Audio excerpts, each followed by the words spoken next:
Today, I want to demystify certain myths about car mileage when buying a car either from a dealership in Kenya or importing from Japan.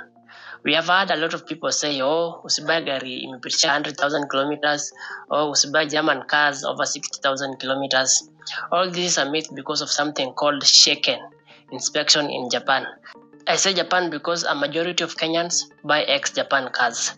Shaken is a legal inspection required by the Japanese law that vehicles and car owners go through every 2 years. This law, believe you me, was established in 1951, way before even some of your fathers were born.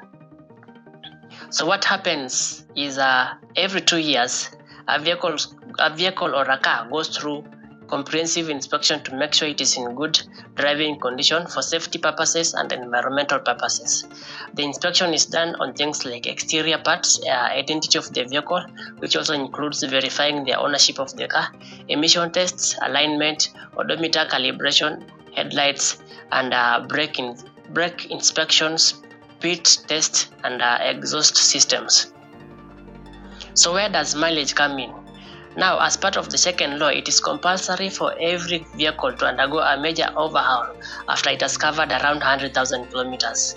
That entirely means that the vehicle gets replacements of major parts such as the timing belts, electronics, the engine, check piston rings, suspension systems, etc. And this law applies for all cars in Japan, whether they are domestic cars or they are foreign cars like German machines. As a result, I can assure you that buying a car that has covered over 100,000 kilometers, to say for example 110,000, 120,000, 130,000 kilometers, is safer than buying a car that has covered 90 to 95,000 kilometers. And this applies to all brands of vehicles coming from Japan to Kenya. And you do not have to fear buying a car that has covered a mileage of 150,000 kilometers, because ideally that will be similar to buying a car that has covered 50,000 kilometers.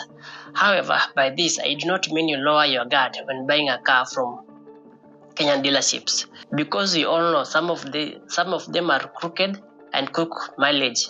Always do your due diligence before buying a car. The safer way, in my opinion, to buy a clean car is by direct importation from Japan, which you can do by yourself, or if you can't, we can do it for you to save you the hulabalu of the entire process.